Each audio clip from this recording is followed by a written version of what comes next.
Hello and welcome, ladies and gentlemen, to the 2025 National Fastpitch Championship here at Fraser Park, where we've got Wellington taking on Hutt Valley on what is a beautiful day weather-wise here in the Hutt Valley. And we've got a traditional foes, the local foes, Wellington taking on Hutt Valley. I'm Gary Rohihi for Beyond the Dugout Broadcasting. Joining me in commentary with his absolute expertise and in general and his general knowledge, as well as Wiremu Tamaki. Wiremu, welcome along. Very, very much a pleasure to have you along. Tēnā koe, Gary, and tēnā nā hoki rā kia koutou, nā taringa e whakoroko ki tēnei huataka. Nau mai haro mai koutou. Gaz, I'm happy to be your wingman today. A real pleasure to have you along. I mean, everyone in the softball community will know who I'm talking to, of course. He's one of the top umpires the world's had, so he will know everything that's going on out there and be able to, talk candidly about everything that's happening. I'm sure, but Hutt Valley versus Wellington it is, and Hutt Valley have already got an early one out there with the runner at 2, Tane Mumu. And just while we're quickly sorting that out, we'll quickly show you the scenes here in Wellington. There you go, 22 degrees it is. A little bit of light cloud around. It's very sunny, as our pictures will show you. I'll just quickly run you through the batting lineup for Hutt Valley. Out there, we've just seen Tane Mumu. He's sitting out there at second base, running. Tyson Byrne, it is, who comes in first change. George McCarroll, Trey Wildboar and Dallas Clifton come in at the meat of the order. Corey List, Zarshaw Wallace, the entire alpaca. Jackson Baldwin rounds out their batting order for Hutt Valley in this one. Defensively for Wellington. Out of right field, it's Riley Mark here. Tekerika Cooper Nicola at centre, Damon Creasy at left. Karan Bolger at shortstop. It is Zach Boyd in the hot corner at third base. Aaron Collin at second. Jerome Ramaki has been replaced late. We're told an injury. Hopefully it's not too bad to him. By Wayne Laulu. Not a bad replacement to have. Josh Merritt doing the pitching out there to Jaden Stratford behind the dish. Wiremu, as I said, wonderful to have you along. How do you see this one going? Hey, thanks, Gary. Hey, look, definitely it is a local game. Definitely a local compy, local derby, and these two, within their club teams have been battling it out, and Hutt Valley's kind of had the wood over the Wellington teams, although PK team has been the victors in the domestic comp. But how I see this, hey, look, it can go either way. It's what happens on the day you make it. Well, I was just commenting before the game started. It's possibly the youngest Hutt Valley team I've seen out there. We've got the old head of Tyson Byrne out there, who's 30 mumble. As we see a ball go past, and Tane Mumu doesn't need much invitation to steal a base, and he moves down to third. Hutt Valley now with runners at 1 and 2.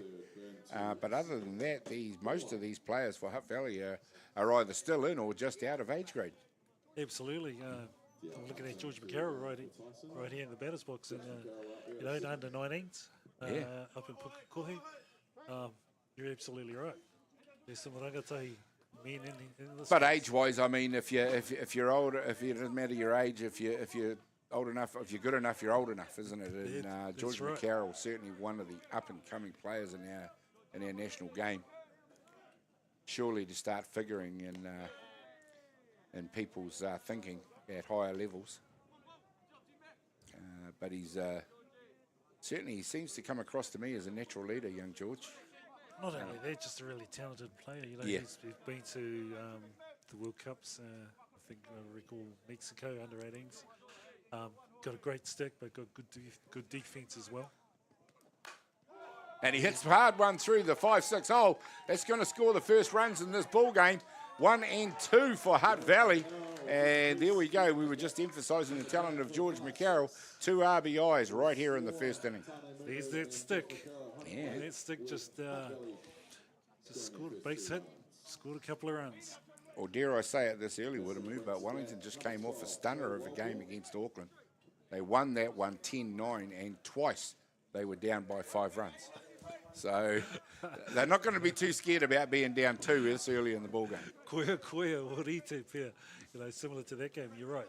Wellington did down 6-1 and then just came back and just string some really good hits, ran the bases really well. So, we got a lot of game. Got a lot of game. It's the first day of the tournament, and a lot of people will tell you don't win the tournament on the first day. Tika. Ka tika.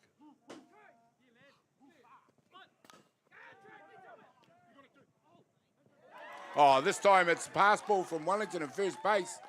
That is going to score another one for Hutt Valley. And Wellington just a little bit of sleep here early on in the ball game. This tell you though, Wellington did just play the 1 o'clock game, so they are very much in game mode. They're on a double header, so they went straight from one to the other. But not a huge amount of excuse for those sorts of errors. That's right, Gary. That is so right. It's grounded at third base and routine out. This time the steal is on at third base.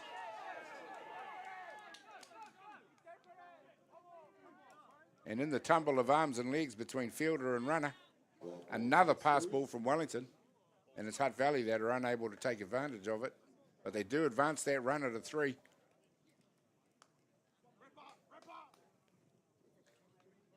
Very easily could have been another run on the board on that pass ball.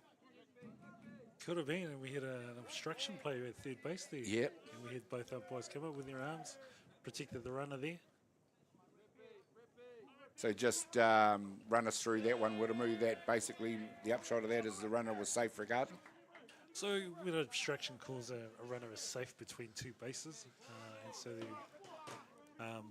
that runner there was obstructed beyond third base, so they'll be protected between 3 and home.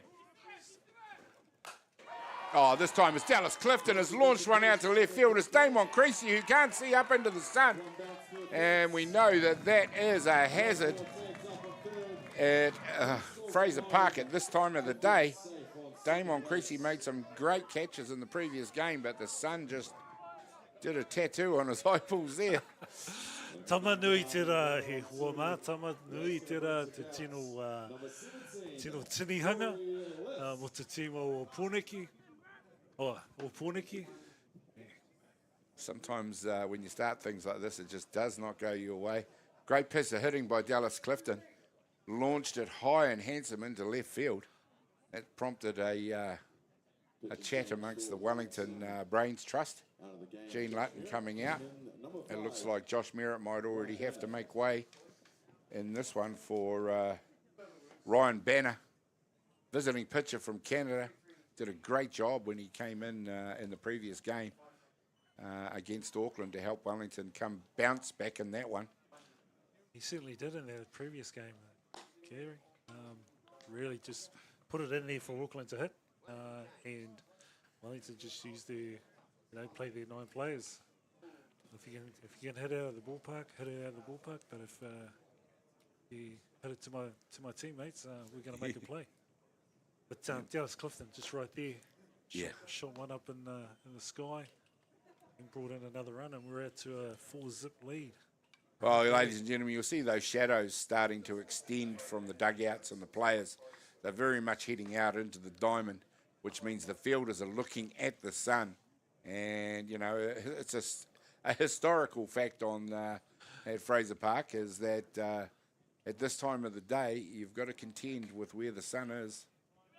And it played its part out there for what is one of the country's safest outfielders in Damon Creasy. That's right, Gary. One of the safest pair of hands in the outfield. Yep. Well, ladies and gentlemen, we'll just quickly go to a break. This break brought to you by Beyond the Dugout Broadcasting.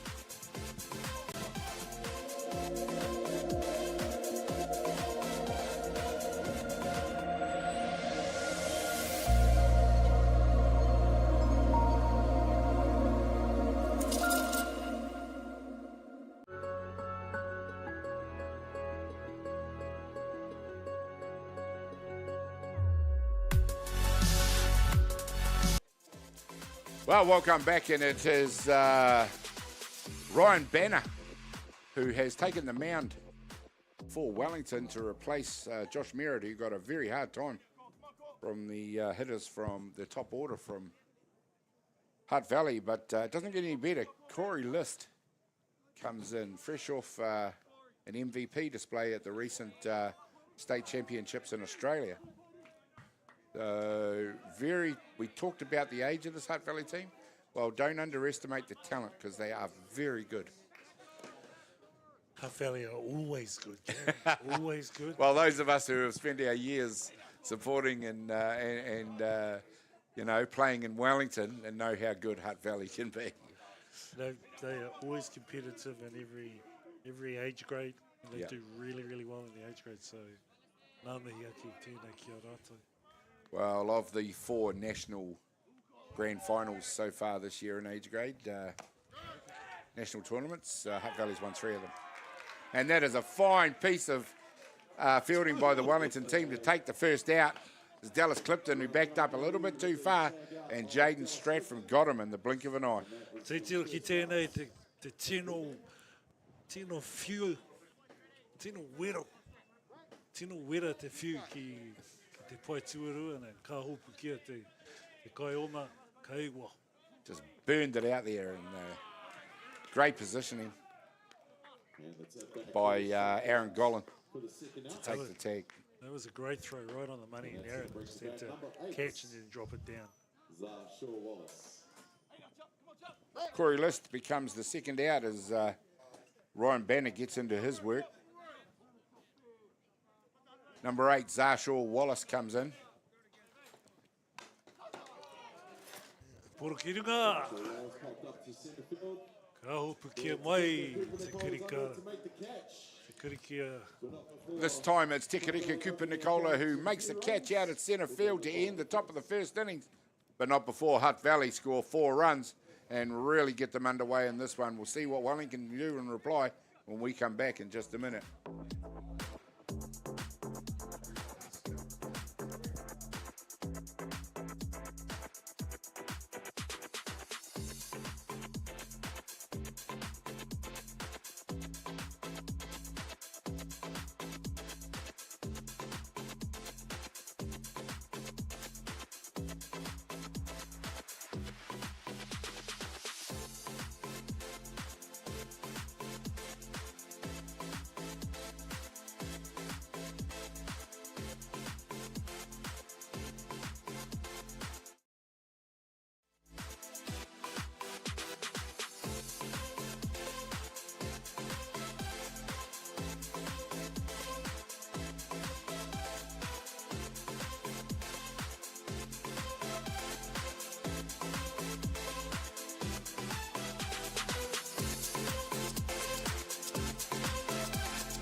Welcome back, ladies and gentlemen. There's a nice view of the crowd on the grandstand there. We've got a good sprinkling of supporters around the diamond here for this game, 2025 National Fastpitch Championship.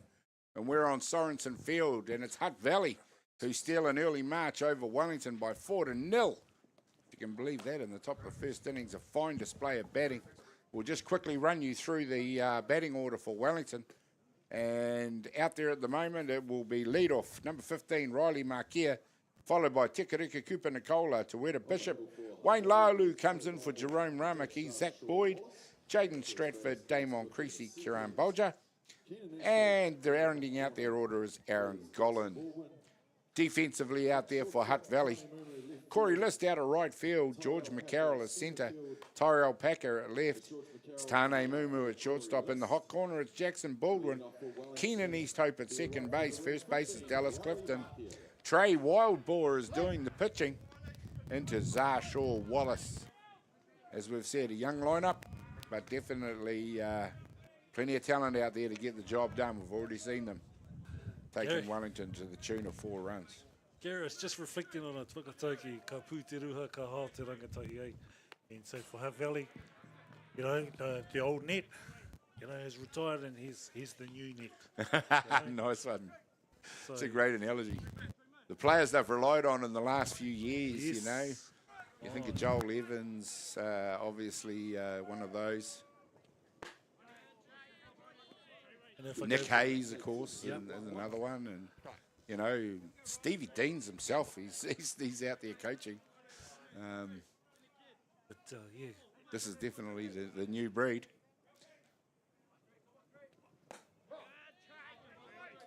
Trey Wildboar out there doing the pitching for Hutt Valley. We've just, of course, seen his brother Harrison Wildboar playing for Auckland. So the Wildboar brothers not together at this tournament. That's if you could say another last name in that Auckland lineup that wasn't Evans or Anoka. Because there was quite a few of them. I sat behind the screen and watched Ben lead off, then Tommy, and then Caesar. It was like, oh, Yeah, and they had the youngest on the bench as well, and he came in later on. So he had 4 Anokas playing in the game. There's a nice out. This time it's Jackson Baldwin who fires it across the diamond. ai ka whatu Riley Marke te poro ki te shortstop, ka karawhiua ki te paitahi mo te puta. Nice work out there. You know Hutt Valley are going to have a tight infield. Tane Mumu, of course, Clarence Backsock out there at shortstop. We know what sort of range he has. We've already seen Keenan East Hope feature in a number of tournaments in the last year or two. They're very, very good out there. They certainly are. They are young. They are young, but they've got, they've got some skill. Wellington, of course, had to come back in that game against Auckland, and they did that to the tune of 6. They launched 6 or 5 over the fence. We'll add to that the other batting they did, and they definitely established themselves as a batting lineup in this tournament to worry about, shall we say, to the least. Oh, being 4 runs down for Wellington.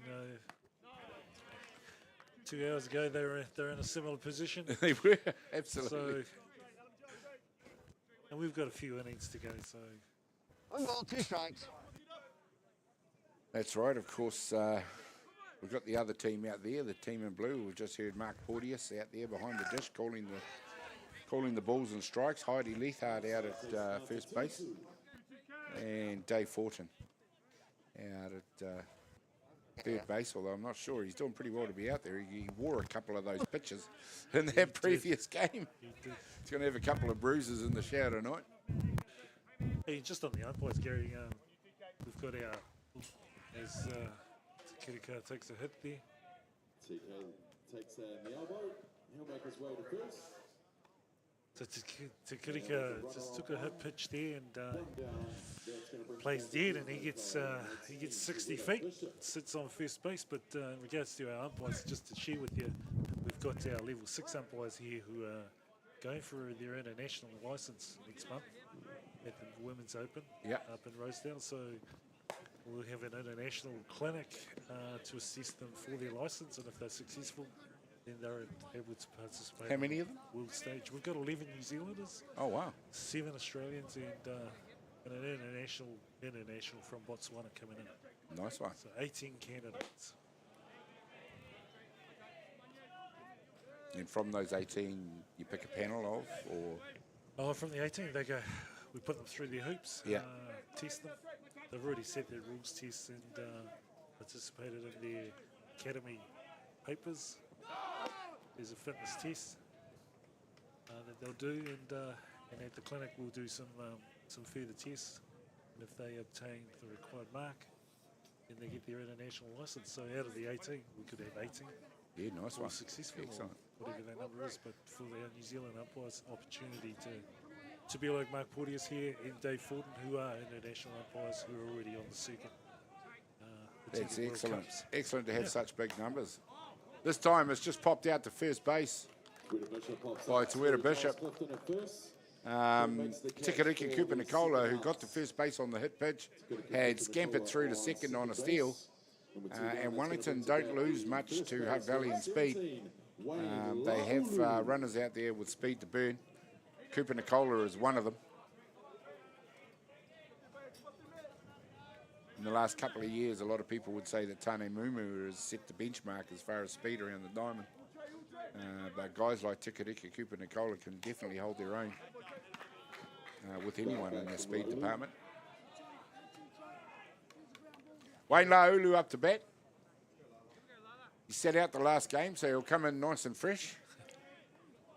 Had to watch Jerome Ramaki put on a special home run. He sure did, Gary. Hit a moonshot there. It was a moonshot, but he'd received there's a typical Wayne Laulu swing. Nothing left in the tank there. He'd received the first pitch that had really come close to that elbow and dusted him back. He had a good old look at the pitcher and a grin, and then 2 balls later, bang, and one of the biggest bat flips on his way to first base that you'd want to see. Yeah. Outside for the ball. Definitely wanted everyone to see that one. Well, Wayne Laulu's another player out on the diamond there that needs no introduction to anyone. Should we say in the twilight of a glittering career now, wouldn't we? Oh.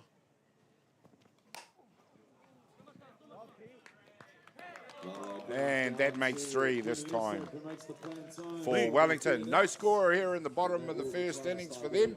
4-0, Hutt Valley lead it. We'll find out what happens when we come back in just a minute.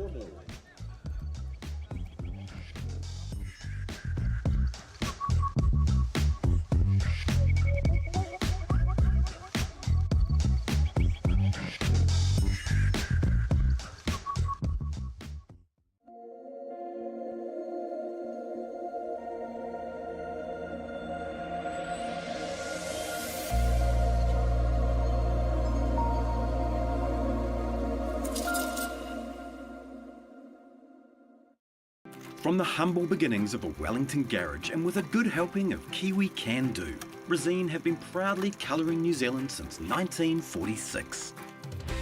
Environmentally approved quality paints, colours and expert advice, all available at your local Resine colour shop. Our friendly team are here to help you get the best results for your project. With creative colours and innovative paint all made right here in New Zealand. You can rely on Resine to get the job done.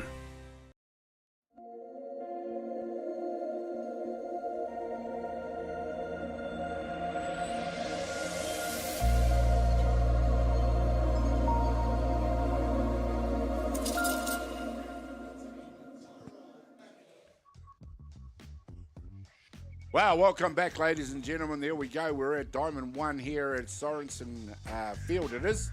That's the name we call it, named after the venerable Sorensen family here in the Hutt Valley, the last name of which needs everybody no explanation for why it's called Sorensen Field. We're also running or Toffball New Zealand is also running the women's tournament here at Fraser Park. That is going on at the same time over on Diamond 2, so if anyone's able to get over there and have a look at that, I suggest you do. Our women's game is going from strength to strength in the last year or so, and definitely worth a look. It is Hutt Valley that lead this one, however, with 1 innings complete.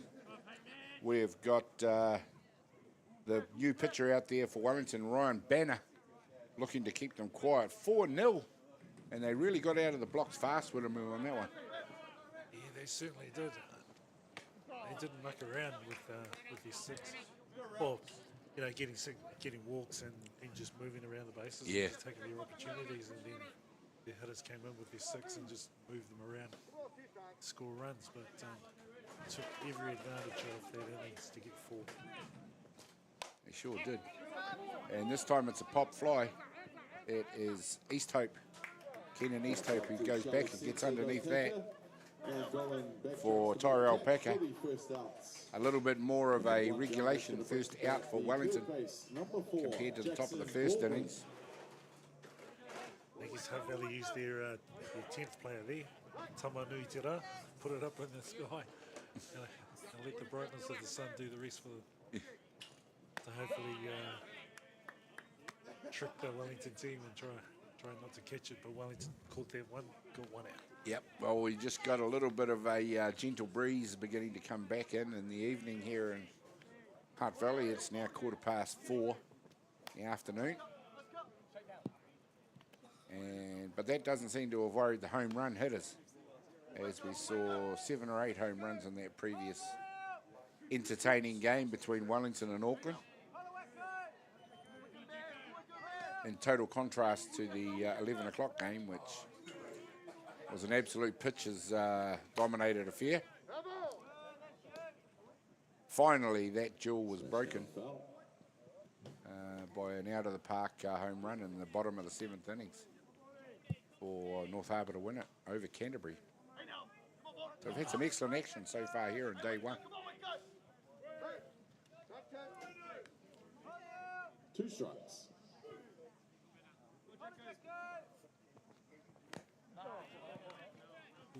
Took a bit of pace off that one. Tell you, it's been a feature of the willingness of the pitchers out there to use the change-up. And such a good thing to see too, because it can be such a powerful weapon in a pitcher's arsenal. Yep.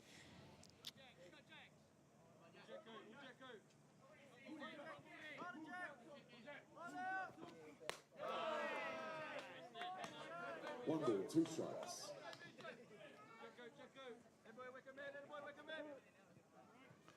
There we go, the scorer for Softball New Zealand, Pat Hanna.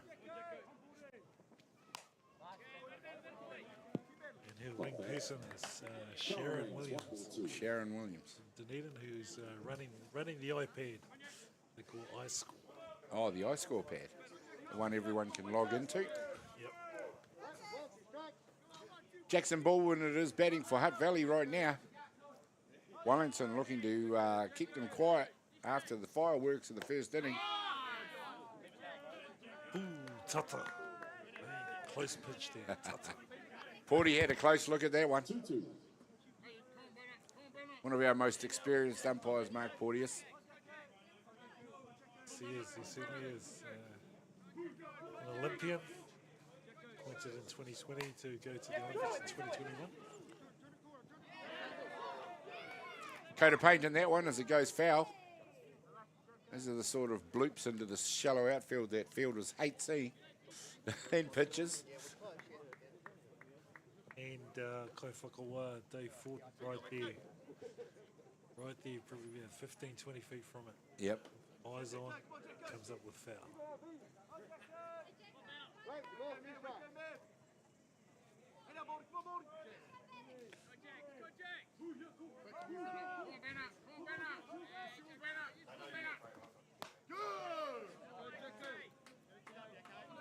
Three balls, 2 strikes.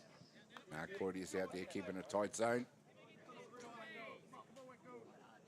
Yep. Well, he just indicated to the pitcher there that was up.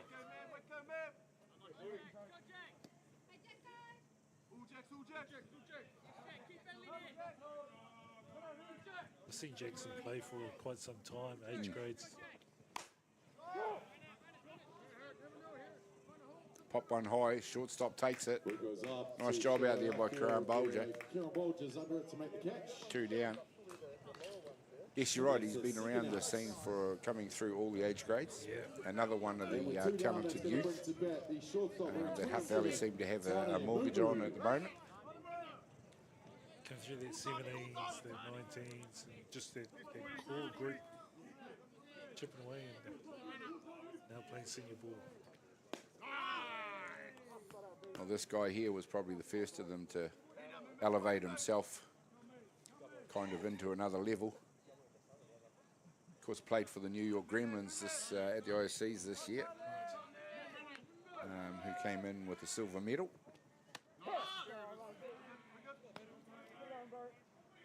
But also has been a feature of the Black Sox teams in recent seasons.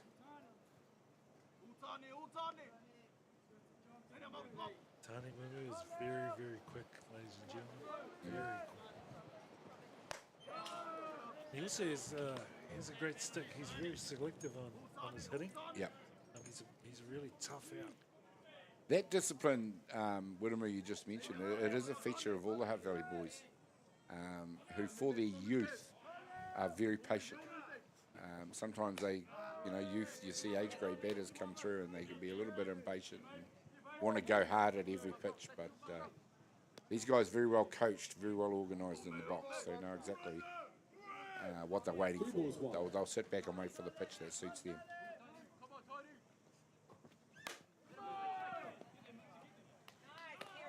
Nice work by Kieran Bolger.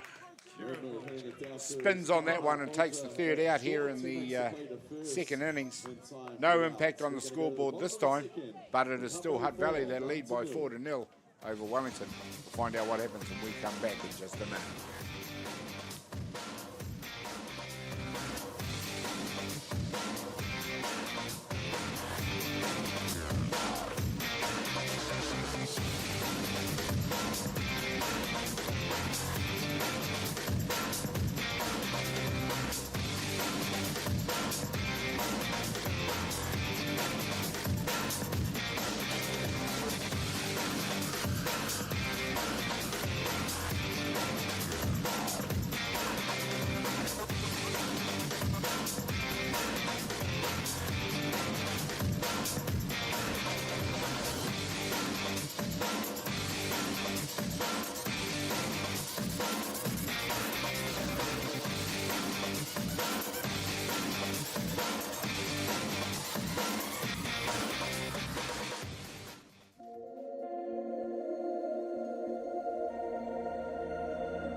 There you go, there's the lovely scorers from Softball New Zealand who hate being on camera, but we love them all the same. So there you go, young ladies.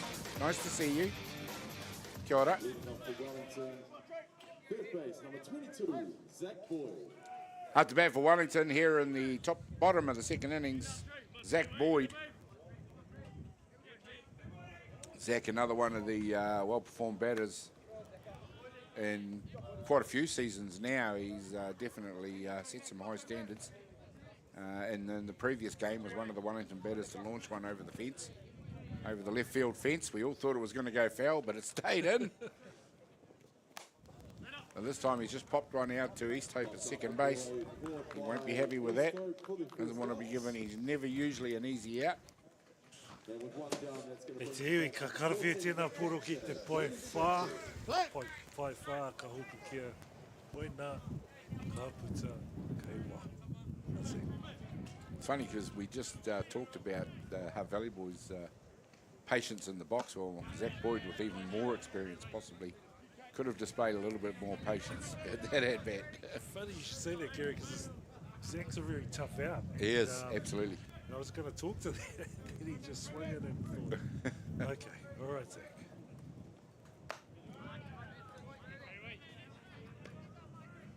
I mean, you know, you spoke about Tani, but you know, Tani's job out there is to just get the pitcher to pitch, Yeah, you know, and just keep pitching. So, very selective. as a lead-off hitter, definitely.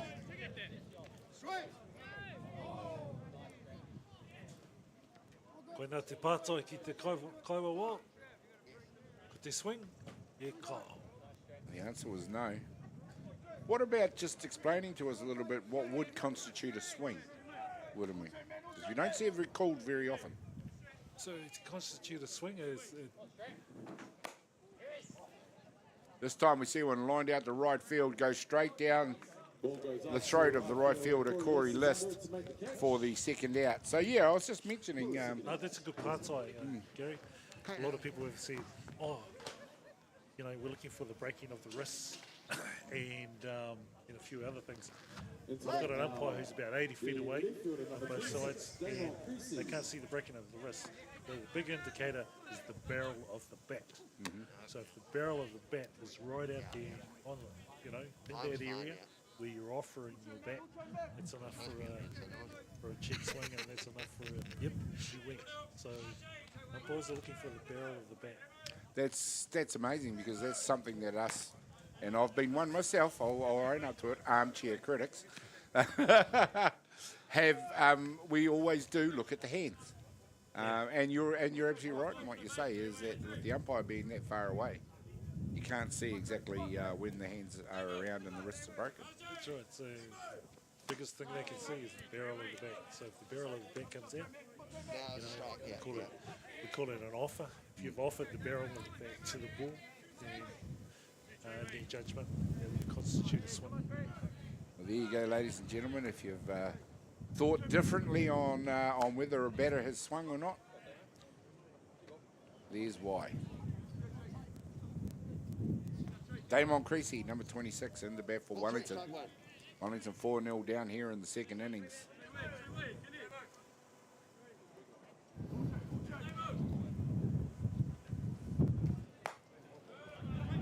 And does a great job in picking the walk. Gets himself out there to first base. Kieran Bolger comes into bat. Launched one straight over the centre field fence in that previous game.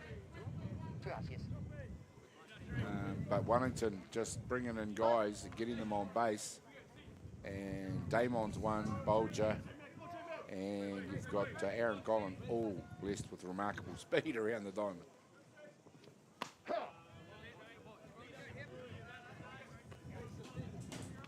Trey puts that down Main Street.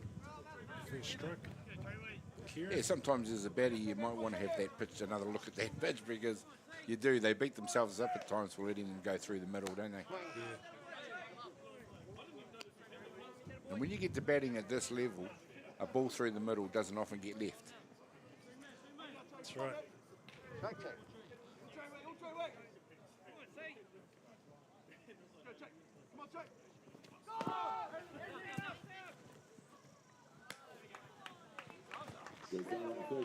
This time it is Bolger that gets fired out on the drop pitch at first base for the third out. Here in the Wellington innings, it's 2 complete, 4-0 to Hutt Valley. We'll be back in just a minute.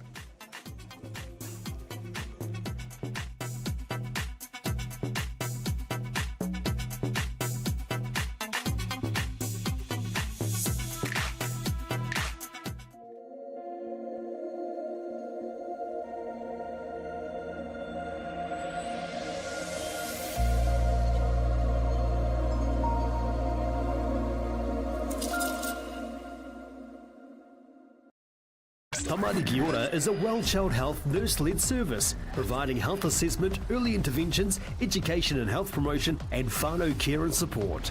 For further details, contact the friendly team at Tamariki Ora Waifetu, phone 566 8214. The Mighty Whāngai Iwi Panel, a partnership between New Zealand Police, Ministry of Justice, and Te Rūnanga-nui o Te Atiawa. All the best throwback 90s and more. Atiawa Toa.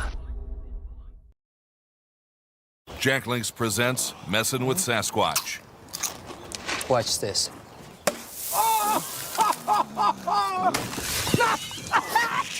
Don't mess with other snacks. Choose Jack Links jerky made with 100% beef. Well, welcome back, ladies and gentlemen. We've got a beautiful afternoon and into the evening coming up here at Fraser Ballpark. Hutt Valley taking on Wellington in the 2025 National Fastpitch Championship. 2 innings complete. Hutt Valley stolen a march on Wellington from the first innings when they scored 4 runs. Wiramu, we've talked about the youth of the Hutt Valley team. Well, this guy very much at the other end of the spectrum. Tyson Byrne, and he has been a great player in New Zealand for many, many years. Very good, very great player, very good all-rounder, really knowledgeable about the game. There's a nice catch by Kieran Bolger. Tyson didn't get all of that, otherwise it might have made it through, but still a good job needed by the shortstop to take that out. Absolutely. And you know, you talk about Tyson, still playing at the highest level, and also he's moved into that coaching space. So he was at the under-19s at Pukekohe, took that team, he won it last year in the 19s, but yeah, just that experience. Yeah. You have seen quite a few players, of that generation beginning to transition into coaching and giving back to the youth. They've set a high example. Many of them are going into coaching as former world champions. George McCarroll just launched one over the left field fence, centre left, to set it alight once again, and we identified him as a player to watch in the first inning. Well, there he goes. Another automatic home run, this time George McCarroll. George McCarroll got that one up to the track, to the wall. You can put it on the board. That's out of here. And yeah, we did talk about it earlier on. Yeah. Just He's elevated himself and definitely thrusting himself into the, to my mind, into the eyes of selectors. Of course, we've got the New Zealand Black Sox team being named for the World Cup. Dare I say that a youngster like him could be a bolter? Well, if he keeps batting like that and keeps playing the way he's going, not just a bolter, he should be right in the forefront of consideration. He's got youth on the side. Would it be a wonderful opportunity, to introduce? He's already been to the under-18 World Cup, so Yeah. he's got experience at World Cup level, and to be able to, if he's successful, making the squad, just another opportunity for to gain more experience. Well, like what you said earlier on about Tyson Boone. Yeah. In terms of Swung on and missed for that strike experience 2. 1-2. on the field as a coach, but also here in the time as a player and with the team. You'd rather be in that space to give that experience rather Yeah. than be on the sideline and advising or teaching it. And gets him swinging for the strikeout. Nice to the second job. out. Ryan Banner, who's come in for Josh Merritt. He won't have enjoyed seeing that solo shot from George McCarroll. But he's made a nice comeback with the strikeout of Trey Wildball. Dallas Clifton. 2 down now. Dallas Clifton, of course, hit the big moonshot out to left field. That got right in the eyes of... Here's another one. This time he's hit it hard over the centre field fence. And it is Hutt Valley who are really now opening up the can on Wellington. Ka toia te poro, ka haere te poro ki tua. Well, they're playing like veterans. And 6 runs to 0 now over Wellington. We're only in the 3rd inning. There's the replay. Dallas Clifton is another player who's been enormous promise over a few years. He's another. Sorry, Gary. No, you go ahead, Woodham. He's another player who's played in the under-18 World Cup, Yep. So he's played there, picked up that experience, continued on with that experience, and look where he is today in the senior team. Playing alongside other, youth players who played in that World Cup as well. So his experience has been tremendous for the team, and his stick at the same time has done the same thing. It's a huge shot there. Absolutely a huge shot, but it's prompted another pitching change from Wellington. We'll just fire off to a break. This pitching change brought to you by the Beyond the Dugout broadcasting.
Well, welcome back, ladies and gentlemen. The pitching break is done. Riley Mark here it is, who comes on as the 3rd pitcher Now for Wellington, Wiremu, you can't do much about good batting other than change your pitcher. Really, at the moment, it's just been some very good batting. There's been some very good batting from Hutt Valley, stringing it together, and they're at sort of 6-0 jump. And Wellington have made a pitching change. Just have to stop the flow of runs and then come back and get their sticks going. Well, Ryan Banner came in from pitching, I think, 3-4 innings against Auckland. He very much stemmed the flow of their runs. But Hutt Valley have been a different proposition for him. First Josh Merritt and then Ryan Banner. Now it's Riley Marquez's turn to see if he can do the same thing. And that has stopped the bats, the hot bats from Hutt Valley doing the job.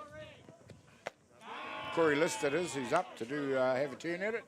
2 down here in the top of the 3rd innings. But definitely advantage Hutt Valley so far in this ball game.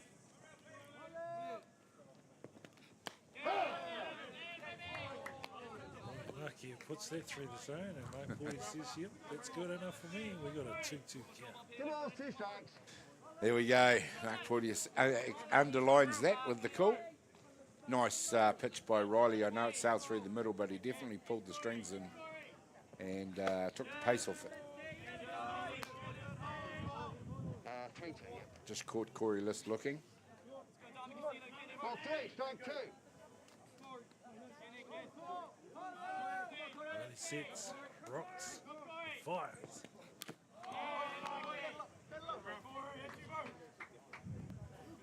Corey List, another one of the Hutt Valley batters that just looks very organised in the box. Very steady. Doesn't look like there's any panic about them. They're not busy in there forever fidgeting or anything like that.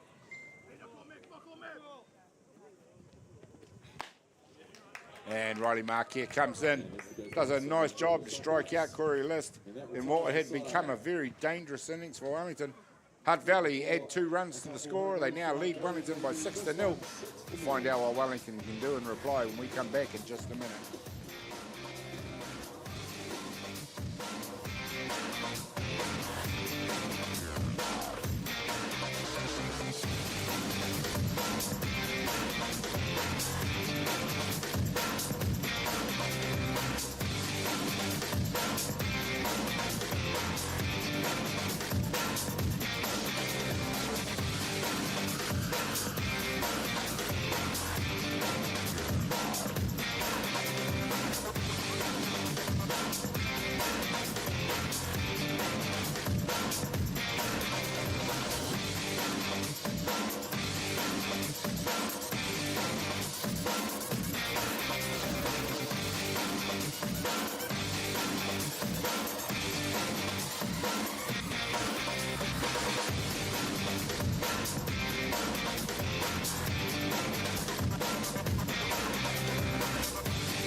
Welcome back, ladies and gentlemen. We're now in the bottom of the 3rd innings.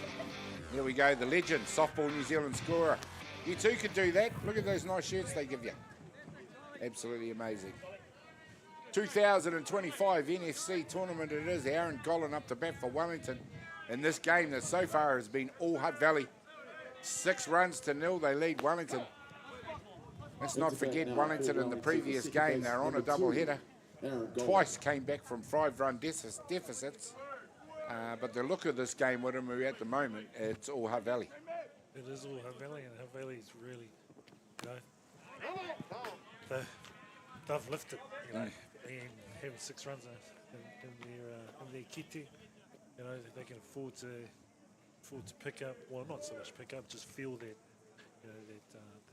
that camaraderie around the infield and back their pitcher. Well, just an interesting tactic there straight away, though. that we're seeing maybe from Gene Lutton, who's the coach of Wellington, and of course Trevor Evans as well. Both guys vastly experienced players and coaches. But you saw Aaron Gollan straight away going for a short game. So maybe just an indication of a change to Wellington's approach in the game. Yeah, absolutely, Gary. I guess, you know, if this is a target game that Wellington is targeted to win, then these guys aren't, you know, 6 runs, 7 runs, they're still going to play good football. So they're going to find a way. They're going to find a way to get back in. That's a nice job by Trey Wildpaw, who has been very impressive so far for Hutt Valley. This time he strikes out Aaron Gollan. Mark Porty's like And that that's pitch. going to bring to bat the top of the order, right field.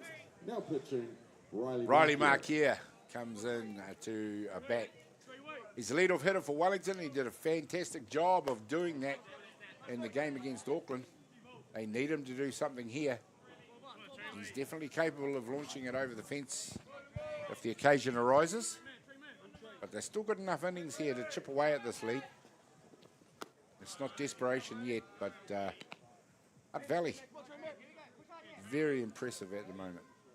You know what, Gary, you know, we're in the bottom of the third, you know, up to the 7, that's 4 innings. Run in innings, you know, gets back to 6-4 if they keep Hutt Valley down, but take their opportunities, just work on getting a run in innings. Yeah, you know, but absolutely. I think the main job here is to get a basic, get on. Get some bodies on the basis that they can gives the coaching staff something to work with, you know. Some options. Yep, some options, absolutely. There it is. And that's the leadoff hitter's job. Also, there's probably a bit of respect in that pitching performance as well. You definitely don't want to come into Riley Markier's hitting zone too often. Centre fielder number 4, Te Cooper Nicola.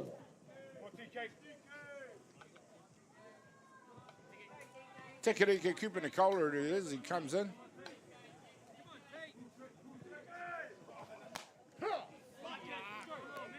Well, we're already in the deep into the first day of the tournament. We've got another round of games to go at 5 o'clock. Widdermoo, I think, is shaping up as being a fine tournament for the next 4 days, the next 3 days. You know what, I've been looking forward to this tournament. Something about NFC and just having the best players. It is, absolutely. In the country. I've just come off the Heartland, Div 2, and that was amazing. Well, that's something a question I was going to ask you as well, the concept of the Heartland competition, which I had the pleasure of. Oh, this time it's gone right into the legs of Tane Mumu, who couldn't pick that up. It is Te Cooper Nicola who gets Wellington. 2 runners on base now. Only 1 out. And Tawera Bishop up to bat. What I was going to say is that Heartland Championship concept. Wow, that was really successful to my mind. Very successful. Very, you know, tip your cap to whoever top of New Zealand board in the committee for reviving it, bringing it back. Yeah. You know, Rotorua. Yeah. Western Bay of Plenty, Whanganui, Marlborough. We broadcast it, and I had the pleasure of doing a grand final featuring Marlborough and Manawatu. Yeah. I mean, you know, of all the years you've done Auckland Hutt Valley or Canterbury Auckland or Wellington Canterbury, to do a game that features those 2 associations.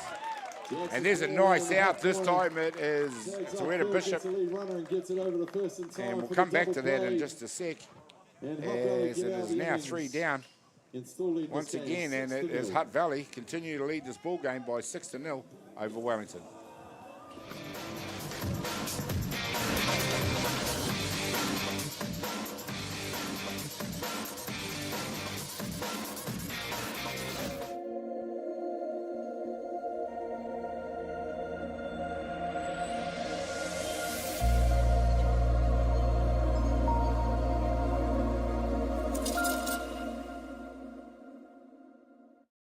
From the humble beginnings of a Wellington garage and with a good helping of Kiwi Can Do, Resine have been proudly colouring New Zealand since 1946.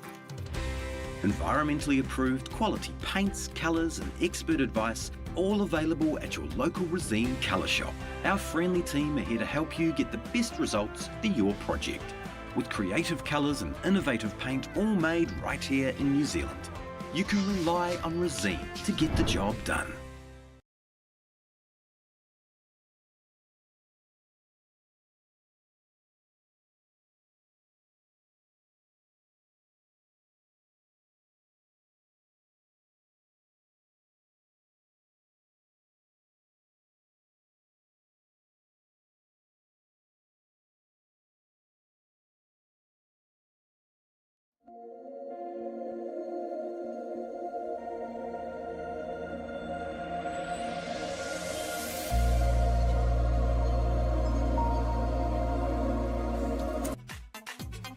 There you go, ladies and gentlemen. Corey Stickle rocking the scooter out there in the outfield.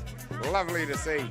Another great addition to the enhancements of our broadcast that brings you these fantastic pictures here from Sorensen Field with Wellington taking on Hutt Valley. There he is, the legend. Shot, Corey. Oh, style, mate. We'll give you a 9 out of 10 for style, Corey. Well done. And it is Wellington going back to work. Riley Markier on the hill. And we were talking about it, Widderoo, what a talented player this guy is, you know, the way he hits. But if he wanted to, he could be a full-time pitcher. I agree with you. He's very, very capable. You know, he can make the ball move up, down, all around. Yeah. But he's got pace. Yeah. And I love his arrogance. Oh, great pitchers. Come on. That's they right. need a little bit of it, don't they? Arrogance. Yeah. Riley can be 3-2 in a count, and he'll just come back and throw a rose ball to get a strikeout. Yeah. And this time it's Zarshaw Wallace who becomes Riley Markier's second victim. 2 batters, 2 strikeouts. That says volumes for that. Straight away, coming to bat, number 13, Tyrell Packer. Another familiar name in softball in the Hutt Valley. Packer Fano. Yep. Yep.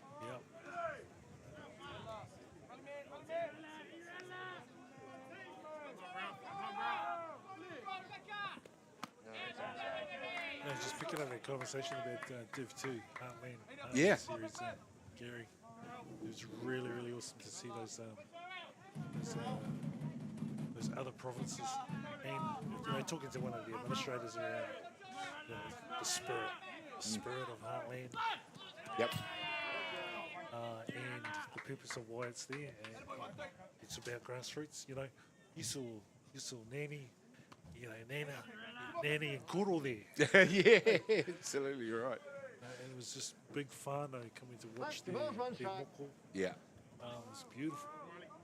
But watch them on a stage that perhaps they may not have gotten an opportunity to perform on. Good point. Yeah. Good point. A national stage at a national tournament.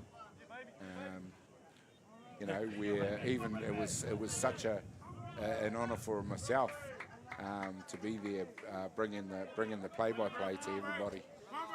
Just to be there to see these. I wouldn't say unheard of provinces, but provinces you don't see all the time at national tournaments. But they were provinces that you heard of, eh? Yeah, absolutely. I remember Choppy playing for Rotorua back in 2004 in the NPC. And they won it. Over Wellington. They won the whole.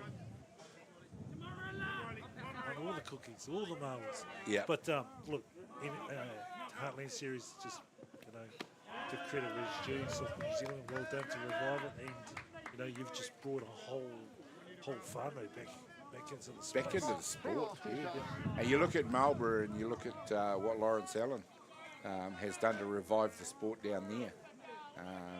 I had a chat with him, and it seems to be wherever that man goes, he automatically generates a following in softball. His own enthusiasm for the sport does it, I think. But that is now a province that could become a major force within the sport, given some time and development. I remember years ago, the under-19 Marlborough team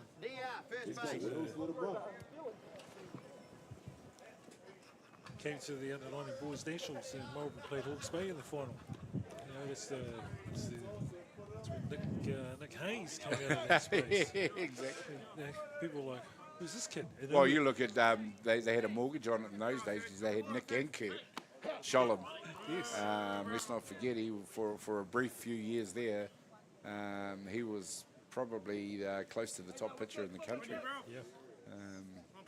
Unfortunate that we haven't been able to see him continue in the sport, but just goes to show the sort of players that these provinces can produce.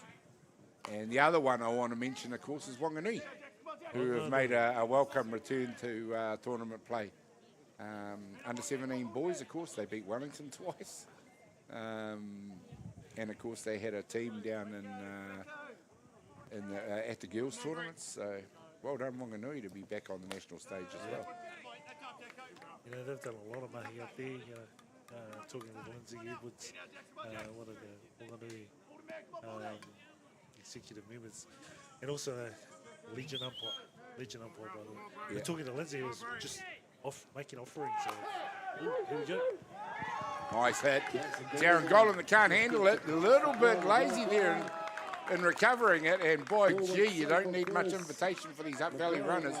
They now have runners on the corners of 1 and 3. And back at the top of the order with Tane Mumu. And once again, very dangerous signs for Wellington with Hutt Valley looking very good. Well, there, Gary, one hit. We've got a runner standing on 3. We were runners on the corners. Yeah. Good. How soft. quick does that happen? Yeah, it's cool. Tane Mumu now, who definitely capable of converting this run.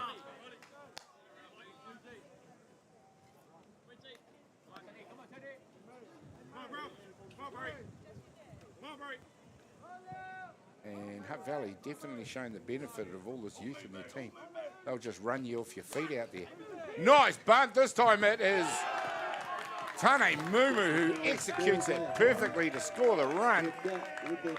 Wellington unable to make it out, and it is Hutt Valley again providing the fireworks out there, this time with the short game. Top 2 inches there by Coach Deans. Looking at the scoreboard. Oh, look, we need a run. Let's get that run. Squeeze. Now they've got 7. They're in a commanding position here.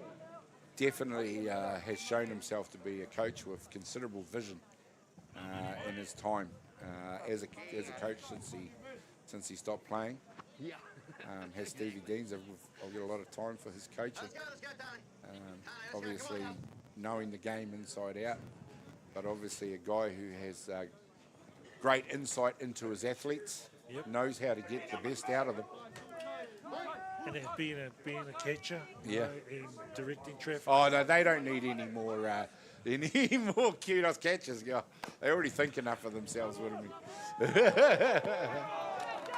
Oh, there we go, Hutt Valley. 2 more runs just in the blink of an eye. Here we were giving catchers a hard time, but meanwhile Hutt Valley will run around the diamond. Tyson put the ball in play. That's it. Put the ball in play. Simple, simple. Get it in play and execute. Yeah. We talked about the experienced head. He showed it all there.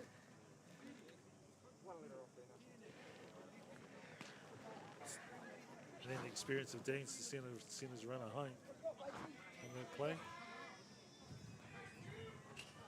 You making a change? Yeah. It will come through me, eh? Yeah. And there we go. It is Hutt Valley just replacing Tyson Byrne out there as the runner. Okay. They bring in Keenan Easthope. Down to 9 deep, he's going to run. Is that number 9 I saw on the back of that jumper?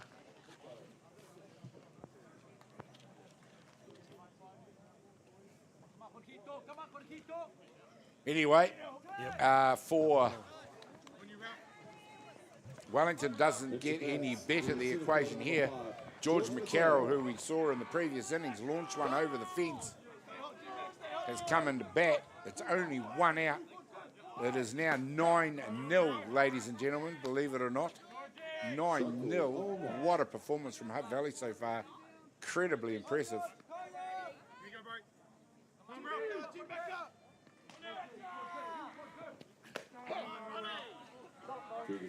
You know, our sport's got a long way to go in terms of getting our top team, the Black Sox, back to the top of world softball.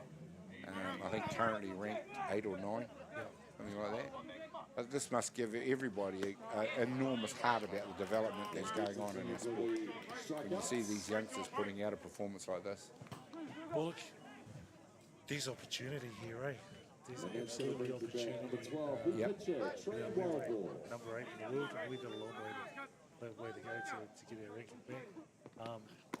But opportunity, you know, it's a continually revolving your players. But you know, the youth. You look at the Hutt Valley team, the youth here.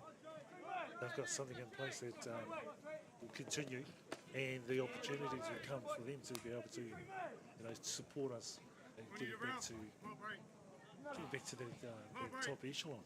Yeah. That's why we were having that discussion. George McCarroll became the second out. He's been replaced by number 12, Trey Wildboar. Doing the pitching and also comes in the fourth spot. They must regard his batting as well. Good stick, good arm. Yep.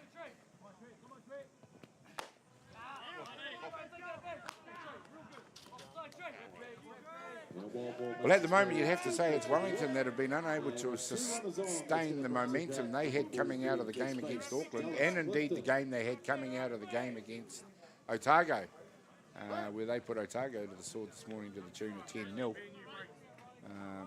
And may not be as impressed with the way their day is ending after 3 games, staring down the barrel of one here now with Hutt Valley. I think Wellington game just didn't come out quite prepared for this game. Yeah. I know they've come off a clawback game, coming back from 6-1 down to come back 10-9, but you know, that break and then coming back in fresh, you know, they just had to carry on, and you know what, Hutt Valley just see ball, hit ball. Well, the contrast I see, if you go to, say, the Canterbury game this morning against North Harbour, nice dive there from Taweta Bishop, who's now playing first base.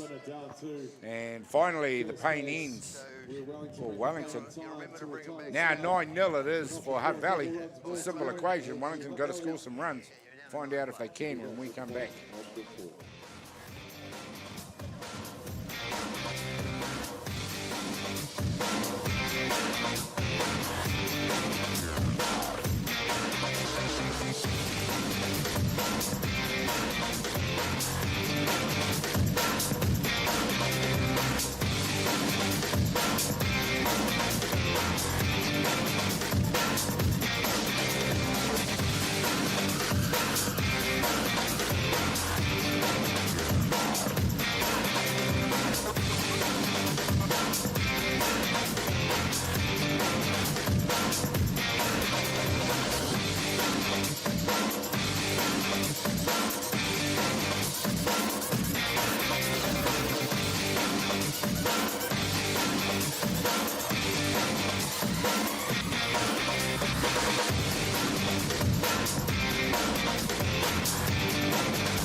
Welcome back, ladies and gentlemen. There we go, a great view of first base.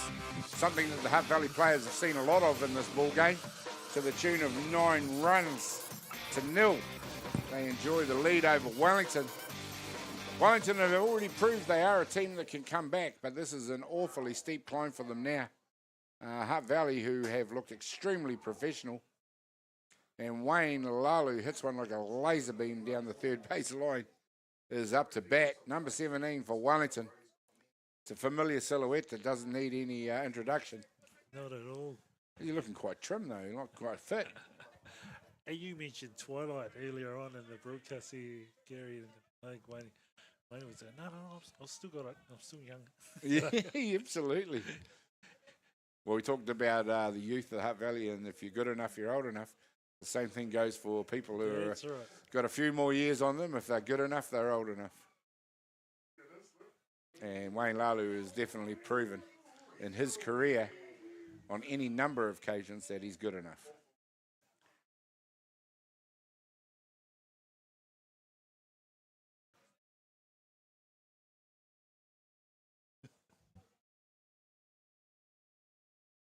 Trey's just trying to lay off Main Oh. Street.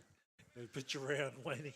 You don't want to become another one of the long list of victims of Wayne Laulu. And there we go. There's the experience of the man. Good enough to hit it, good enough to watch it go past for a walk. Bring to bat, number 22, Zach Boyd. As Wayne heads back to the dugout to replace by the DR, number 13, Ollie Smith. Ollie Smith is another one of the Wellington boys that can scorch around the diamond. Going to have to do a bit of that, scorching around the diamond, if they're going to come back in this ball game at all. Excuse me, even to extend it past the fifth innings.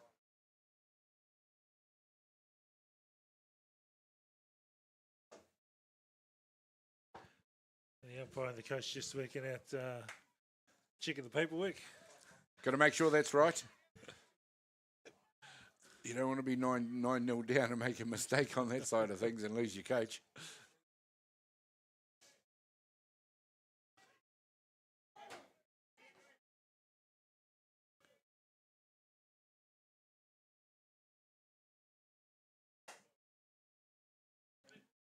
This time it's Zach Boyd who fouls one straight up into the net.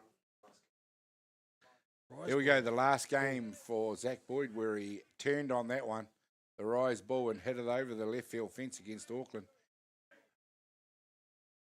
We thought it was going foul ball, but it did not even come close in the end. Nice job by Wild Boar to take the out, the effect the out at first, but Zach Boyd does his job and moves the runner across the two. Ones and twos are not going to do it for Wellington. They're going to have to score runs in clumps, however. Yep, and I think Coach Lutton, he definitely knows that. But I think it's good thinking by the Wellington team. Hey, look, let's just move our runners around. Let's get one at least, because you've got to avoid that number 7. In the second innings, that's really what they should have been looking at doing when they were 4-0 down. You know, nothing they could do about those 4 runs. It was great play by Hutt Valley. So really, Wellington started the game 4-0 down. Yep.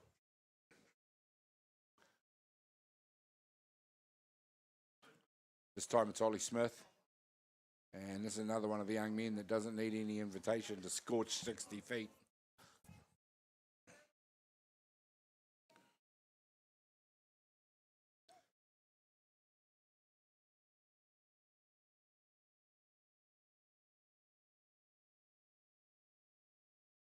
First time in 4 innings of work that we've started to see young Wild Boar struggle to find the zone a little bit. Of course, the walk started the innings off with Wayno. We've seen a pass ball move the runner from second to third. So interesting to see. Normally, it's a huge amount of confidence to be pitching into a lead like this. That's absolutely right, Gary. Absolutely right. But also at the same time, you know, confidence of knowing that you've got a 9-run lead.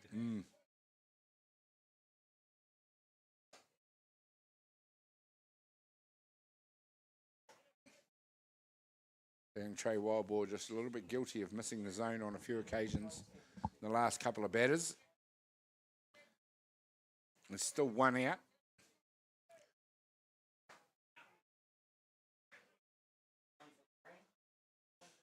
He thought he had the spot there, and Mark Porteous disagreed. Dallas Clifton at first base asking, where is that blue? Yeah, from first base. Yeah. Always loved that one too.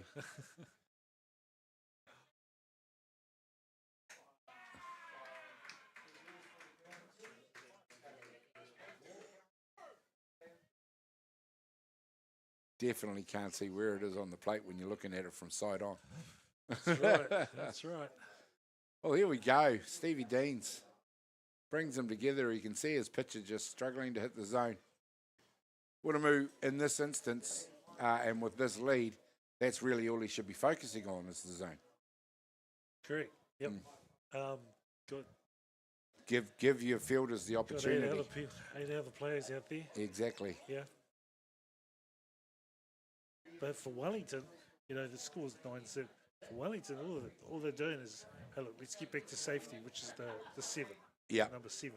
Let's get that number down. Nice work, cameraman. Sorry, we were just showing one of our cameramen up there. But yeah, you're right. Let's Just chip away at that number, get it down to 6, and then chip away at the next 2 innings because we can carry on. But well, before you mentioned, 1 run an inning. Well, no, now they probably need more like 3 runs an inning. oh, yep, But they just reset the goal, don't they? yes.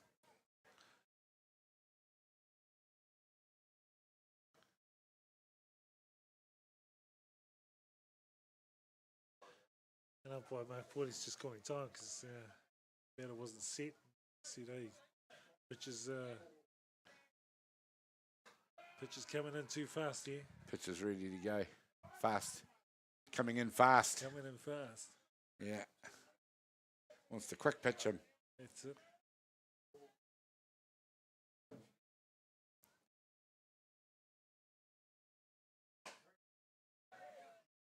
And that's the importance of the 2-second pause. Yeah. Players and coaches and fans talk about, why are pitchers getting called illegal? Well, Here we go, ladies and gentlemen. This is Damon Creasy's in the Auckland game where he launched one over the fence. Was centre right for him for a automatic home run.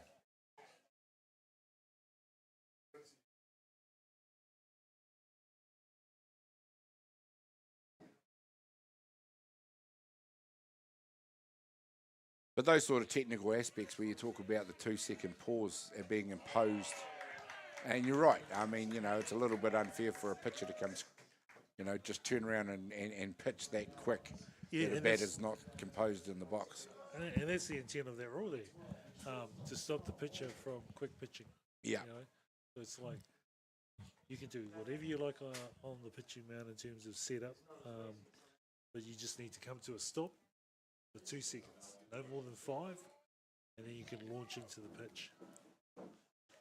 Now it's Wellington who have runners on the corner, and they'll bring to bat Kiran Bolger, number 12.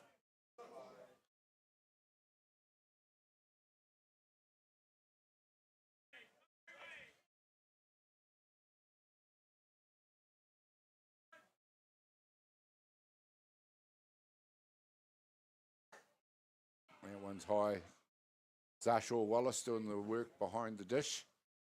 Certainly the youngest and most inexperienced catcher we've seen today. Doing a good job.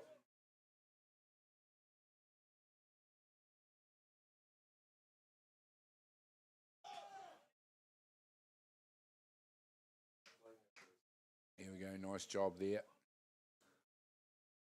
It's Bolger's home run straight over the middle of centre field fence. Wellington really did put on a display against the Auckland pitching, and that one went a long way over the fence to show you the sort of power he possesses. A little bit of gamesmanship going on out there, is there? Or is we just waiting for the runner to get set at second base? Yeah, we were waiting for David Creasy to get set. Mark Portis just held up play for a little bit there. Yep. Give him time.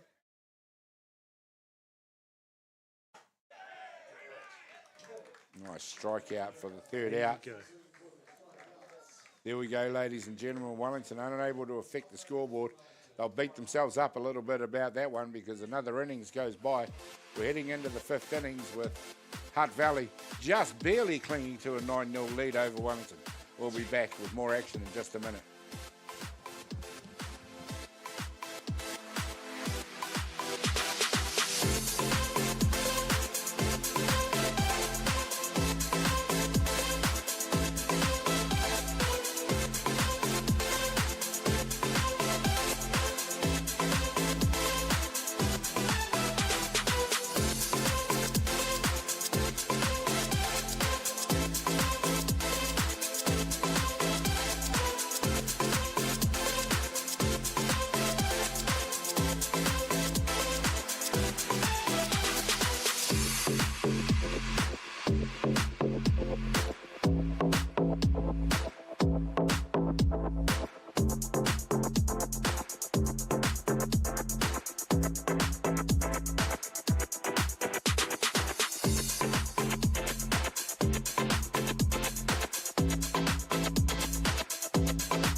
Welcome back, ladies and gentlemen. We are now in the 5th innings of this ball game between Hutt Valley and Wellington. And it is Hutt Valley. It's all Hutt Valley at the moment, 9 runs to 0. They enjoy the lead over Wellington. And it'll be interesting to see what happens now, because once Hutt Valley are finished here, there'll be 3 outs with Wellington for the ball game. Or can Wellington score 2 or 3 runs to stay in it, 3 runs to stay in it? We'll see what happens. That was the plan in the last innings. Yes. Chip away at that 9. Chip away at that 9.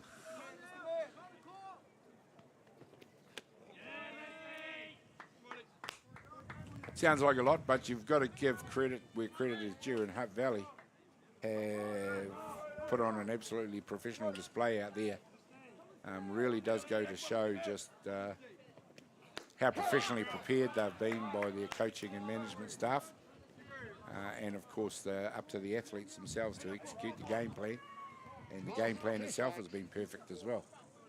Absolutely, Gary. And, you know, they just gave a clinic in hitting, and base running, and some defense. So yep.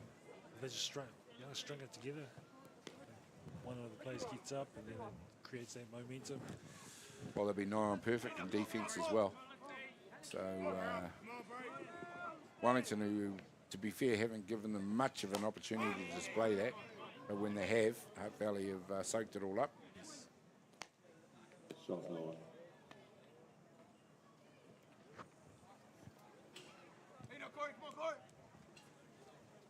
Thank you for your lovely comments, Stephanie Smith from California. It is a lovely day to play softball, and definitely a great day to be here in the Hutt Valley.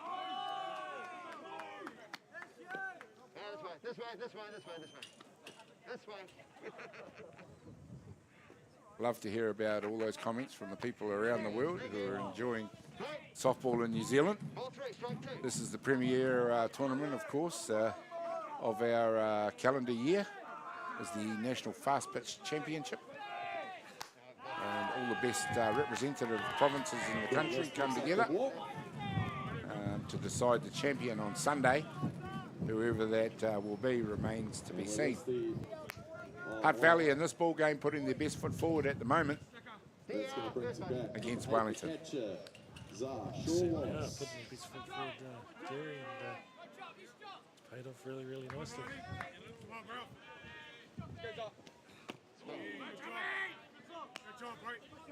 You know, in each one of them just lifted. It's just been infectious. Yeah. To line up through the sticks. Yeah.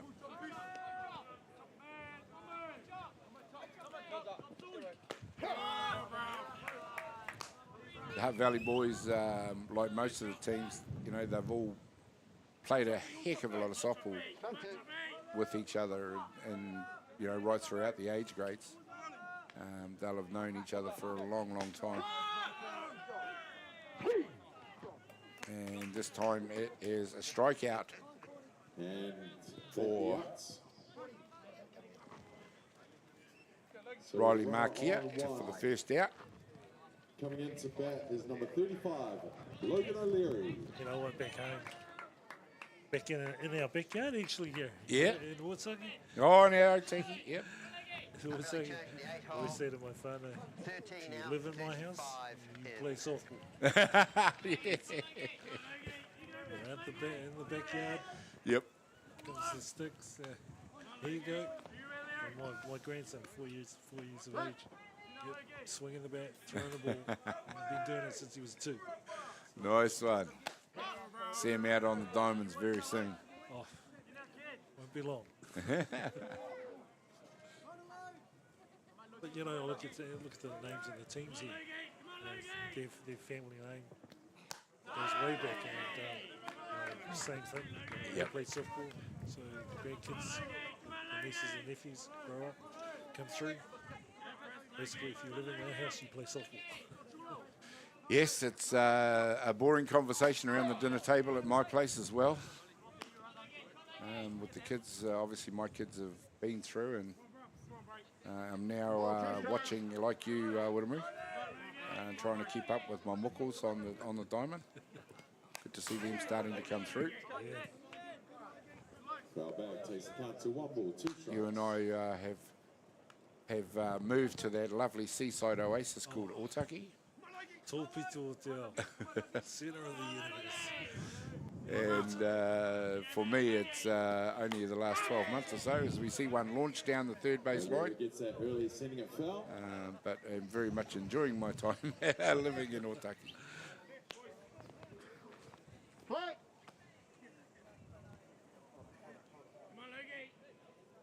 That's right, Gary. Certainly mihi tū Ngāti Raukawa ki te tonga. Really there. Supported by Te Atiawa and Ngāti Tō Rangatira Confederation. Nice.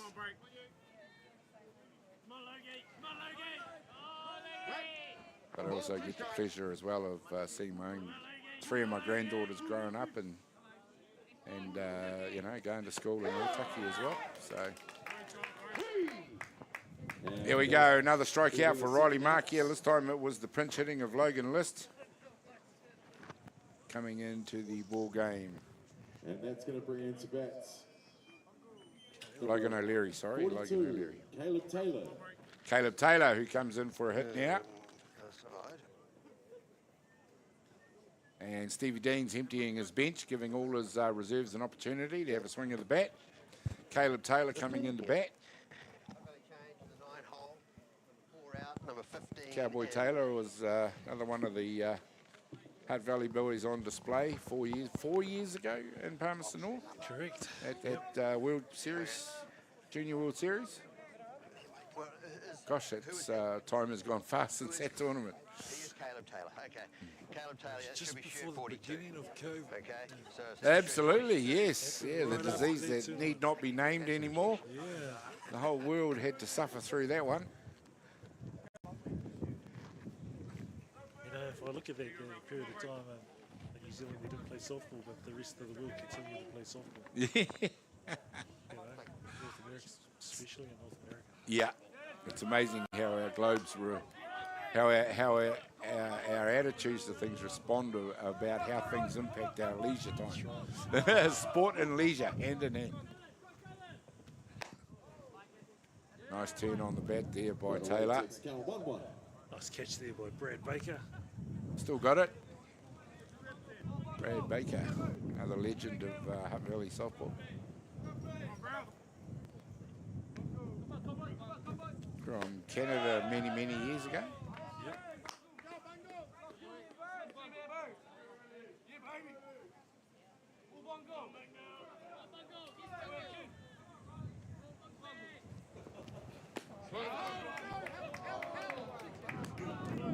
Got him on the swing this time.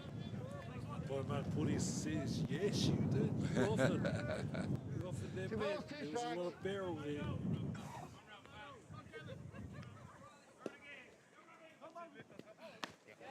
And this time it is Riley Markey. It comes back strong. All or nothing for Wellington now as they are 9-0 down against Hutt Valley. And we will see what they can do in their, what may be their final tournament. And we come back in just a minute.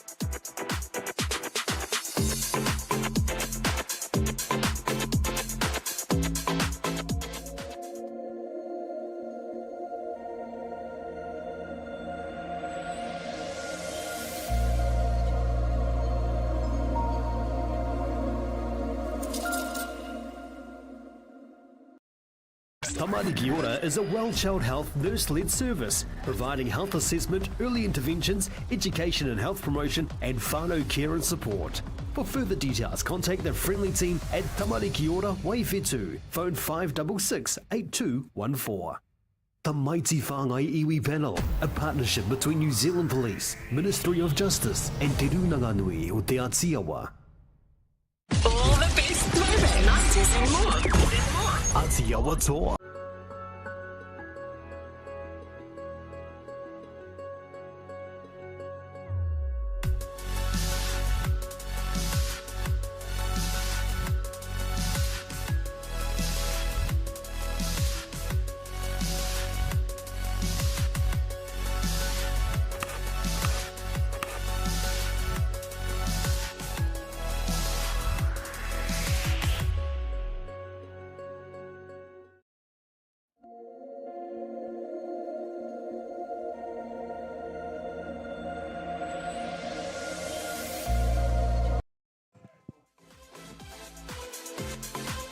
Welcome back, ladies and gentlemen. Yes, it is the 5th innings, but it might as well be the 7th innings for Wellington because they are 9 runs down against Hutt Valley here in this game.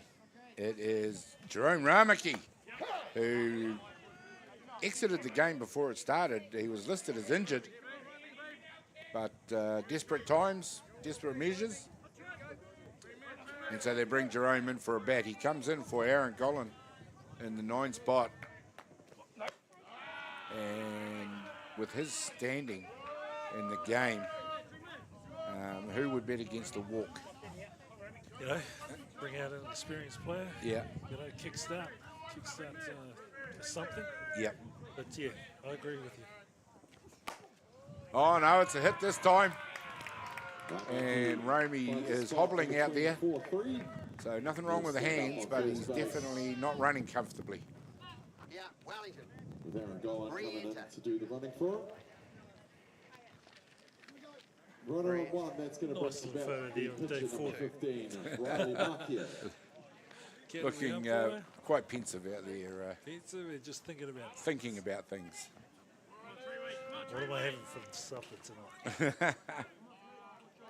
So Wellington bring in a runner for Jerome Ramaki. He did a good job to get them going here in the 5th innings, but they're going to have to keep going. Put the foot pedal to the metal. Riley Markia it is who comes up to bat.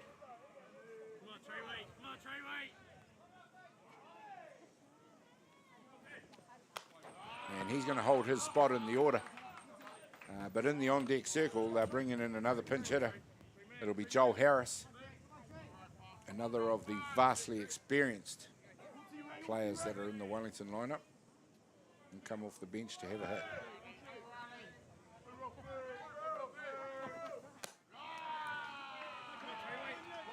Been very impressed with Trade Wildball for this game. Oh, me too.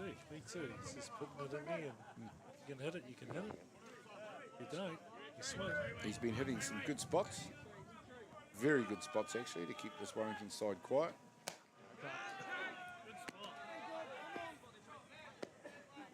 He's kept the ball away from the big hitters, and you might call the big hitters in the Wellington team. Yeah. He's looking at the top of the zone and throw that curveball, the one that comes in, drops in. At the top of the zone. That was there, it was closer, but might have been a bit of width on that one as well. And with that walk, throw that curve and drop it into the zone. And all of a sudden, Wellington are a swing of the bat away that's going to bring from number 27, Joel keeping Harris. the ball game going. That's correct.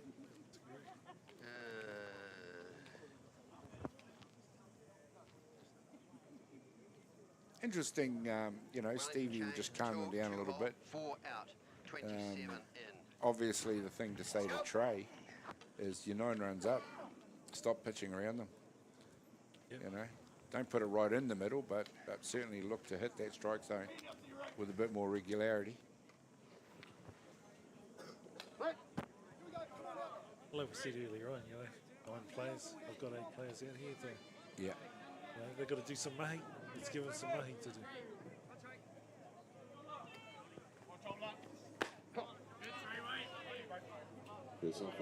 And whilst he's pitched very well, he hasn't given up any runs. He has had 4 walks, which just suggests that he has been pitching around the batting, just to keep it away from him.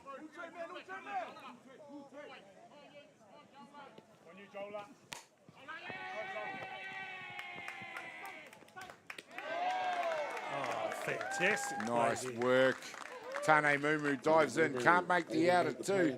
Wellington advance the runners to 2 and 3. Joel Harris gets taken out at first base. So although Wellington advance the runners, they really do need to value every out. And it is Joel Harris becomes the first out. First base to win a It was a Bishop. fantastic play there by Tane Mumu. Just Amazing. trapped the ball and then almost from the seat of his pants. He's almost still lying down. He still managed to laser beam it to first base. I actually thought he might have just had enough for him to touch second with the ball and then throw it. But yes, obviously just a his bit too far experience.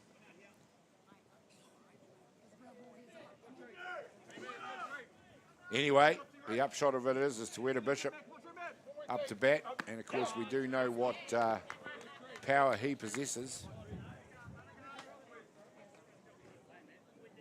Trey's been working the inside of the zone quite a lot here, just to kind of put the batters off. Yeah. Thinking, oh, it's far too in, but he's getting there inside the corner. And the back net not kind to Wellington that time. It sends the ball straight back into the diamond. Nice little lucky ricochet from Trey there. The ones that just zoom around the inside of the net, they're the worst ones.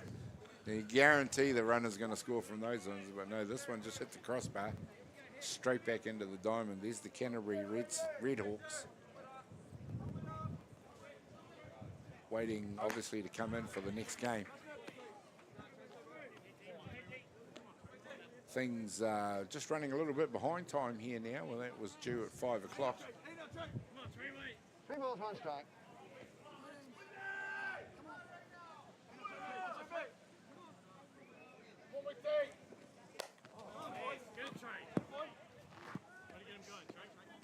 And that's a nice job by Wildball to get a batter of his calibre chasing that rise ball. It was a 3-1 count, hit his count. So Wheeler was going to load up.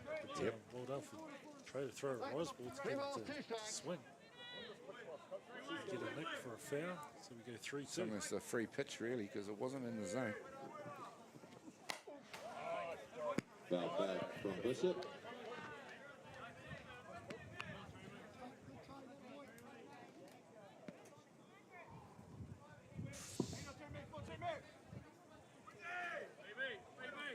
Bishop looking to launch on that one. We see in the slow motion replay. Marvellous pitches from the diamond here at Science Field. A nice job by Wildball. Bishop is down swinging for the Nails the coffin shut on Tueta Bishop on this one. Strikes him out with a wonderful drop ball. Second to bring to bat number 17 right fielder Wayne Laulu. Wayne, it's his job, his turn. 2 down now. They've got runners at 2 and 3. There's another great start. Obviously, the pep talk with Stevie Deans has done wonders for Wildball's pitching. Giving them some confidence. Yeah. You know, and the team's behind them.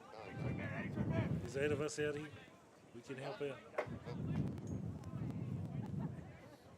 That's right. Zara Wallace will be, you've got Wayne there. Zara's going to be going, okay. Well, you got first base open, so you can afford to pitch around Wayne. Nibble away like that. There's that inside line that you talked about, which Wayne blurred the bat at.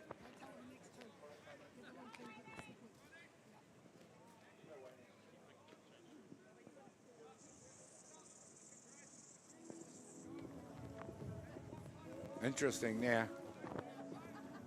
2 outs. Bottom of 5, 9-0 down. Wellington looking to continue in this ball game. Pitch counts 1-1. And Dallas called a timeout there. Timely timeout. Just to remind everybody, but definitely had something to say to Trey. Well, the other thing, of course, is you're playing this game at our tempo, not your tempo. We'll call a timeout. Oh, there's a nice hit by Wayne. Laulu just lines one down. It's foul ball territory. The sort of hits that go into the corner. Just foul ball. Score runs. 0-2.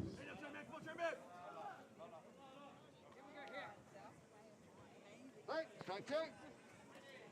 Go with the 1-2 count here. Trey's got a couple of pitches to play around with here to try and, He has, try and absolutely. get Wayne to nibble here.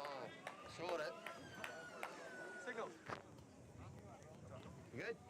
Bit of gamesmanship going on there. Well, look, one hit from Wayne and Wellington are alive and back in the game. Well, the Hutt Valley boys, there's nothing wrong with what they're doing out there. They're just, delaying, just not letting Wayne settle in there.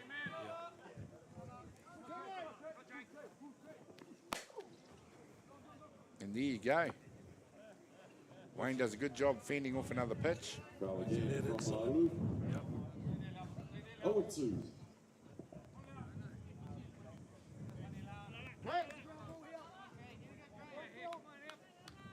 as hard as he's swinging it, you are loath to throw a change up to him because he's very good at sitting back on change ups.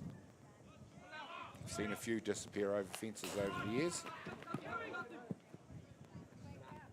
Again, a kind bounce from the back of the net. Sure, Wallace was onto that one in a heartbeat though. 1 ball, 2 strikes.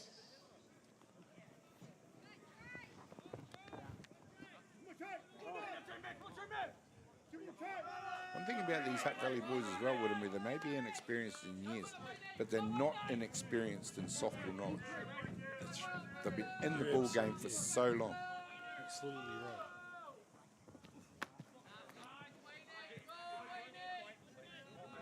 They all know exactly what their roles are out there.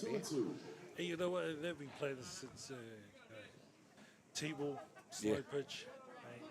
You get to understand hitting, fielding, and then as you get through the grades, you understand, okay, cuts, you know, just those basic plays around for defense playing. Yeah, very experienced. This time it's a short hit by Lalu. It's going to find the grass. And that's going to score 2 runs, and there we go. Wellington finally impact the scoreboard. Wayne Laulu showed all his experience there. Packer unable to get to it. Tane Mumu clears it up, stops Lala at 1. But Wellington 2 runs score for Wellington. 9-2. They're now 1 run away from keeping the ball game going. And Wayne Laulu, with 2 RBIs to his name, makes way for the pinch runner. The DR, Ollie Smith. Into bat now, number 22, Zach Boyd. Zach Boyd comes up. His job now is still the same. They've got to move those bodies and get a runner across home plate. Almost call that perfect placement, wouldn't you, if you were going to chip one into the outfield?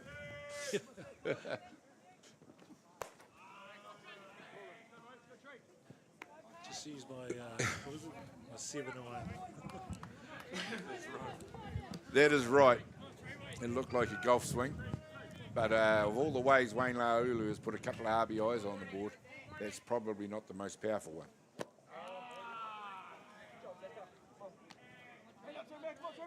And that just seems to have put Wild Boar a little bit off stride again. Put it behind the pitch count too. Yeah. You know. We haven't seen this very often. Trey comes down Main Street just to settle and stay in the hunt. It's the one. They do have pitching to go to out there. As Zach Boyd earns the walk. And once again, a small glimmer of hope for Wellington. Now on first, Runners at 1 and 2. Doing the running for Lala on second. And now that's going to bring to bat. Jaden Hitter on the bench is a well-performed pitcher if he's needed. I'm going to say the young Mexican on the bench, Humberto Valdez, is a pitcher. I haven't seen him.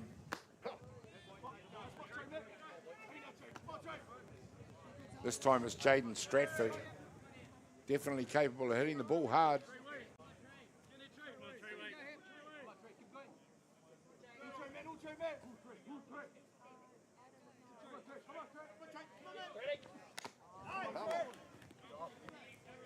That's a better looking count for Wild Boar out there now.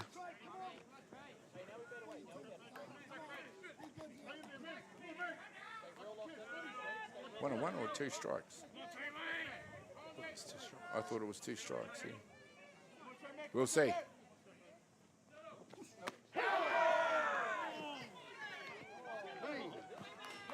And this time it is Wild Boar who strikes out Jaden Stratford to end the ball game and end the pain for Wellington, who did have a brief glimmer of hope. But they go down comprehensive fashion to Hutt Valley by 9 runs to 2. Wonderful performance from the Hutt Valley boys and definitely stamped their credentials on the tournament against a well-performed Wellington team. Wiramu Tamaki, how did you see that ball game in the end?